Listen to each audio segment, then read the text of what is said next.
a 20-year defense contractor employee and a dedicated advocate for mental health and veterans. Most importantly, I stand before you today as a mom, deeply invested in the future of my family and the well-being of our community. I support this bill because I believe that the people of the Commonwealth deserve safe, equitable, accessible options for their mental health care. This bill represents a holistic approach that would provide these options. This is not just another piece of legislation for me, it's very personal. Like many people here in this room, and maybe even you, I am tired of the mental health system status quo. I've navigated the Massachusetts mental health maze for my family for over a decade, and I have insurance. When I started, it was before trauma, as you've heard so many times before, was a thing. If you don't know about the impacts of trauma, read things by Bessel van der Kolk and Rachel Yehuda. It is documented, it's in our bodies, it's in our neuroscience. It is real. Unpacking trauma shows its vast impact from genocides to addiction, from the recent decades of Middle Eastern conflict to the conflicts on our streets.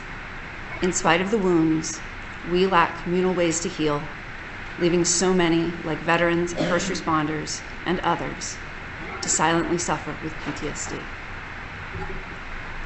It was in the veterans' healing stories that filled me with hope for my family and set my advocacy path in motion. I became involved with the Heroic Hearts Project, a nonprofit ensuring that veterans can safely and legally access psychedelic experiences.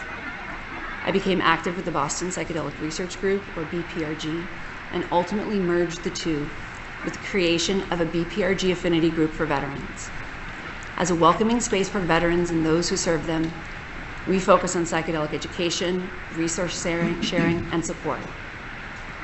In the group, nearly everyone has had access in some ways to psychedelic experiences, some through MAPS trials, some through retreats, and some just in their homes or in their backyards, not with therapists. And everyone's fine, I'll tell you that. They're real fine. They're better than most people I know. This community has incredible allies. It's through this network I was introduced to a particular member by a research community leader. When we first met, he was a bundle of nerves, literally shredding a stress ball to pieces. We were talking for an hour. A stress ball just disintegrated on the table. I learned his multiple deployments left him with debilitating symptoms of post-traumatic stress and multiple TBIs. In spite of multiple clinical attempts, he was getting about 1 full night of sleep every 2 weeks. Yet after the use of plant medicines, for the first time in years, he finally felt reprieve. His internal alarm system quieted. He finally addressed the significant trauma in healthy ways. In under a year, maybe 7 months, he's got an amazing job, happily married, and most importantly, please hear this, joyfully present with his young son. His wish to have accessed this transformative therapy in the country he served. Often in this veterans group, we just talk. We talk about finding meaning, building connections, reinforcing each other's personal growth. I mean, zooming out, what's the possible impact of that? This is the stuff communities are made of. This is friends, adults making friends. How many books have been written about how do adults make friends? But this is real. This is a regular occurrence when we meet, and frankly, the opposite of what I was taught by the DARE program. This bill represents a bold new direction, and it's kind of scary. It invokes a sense of uncertainty. There can be hype and hysteria, but we're not starting from scratch in Massachusetts. Oregon, we've heard from them, and we'll hear from them after me as well, and Colorado are providing a foundation on which we can build. We're all learning from each other. We're starting now learning and talking. Success stories are emerging from veteran retreats in Oregon, especially those involved with Heroic Hearts Project collaborations. These stories not only speak to individual healing, but to the creation of strong support networks.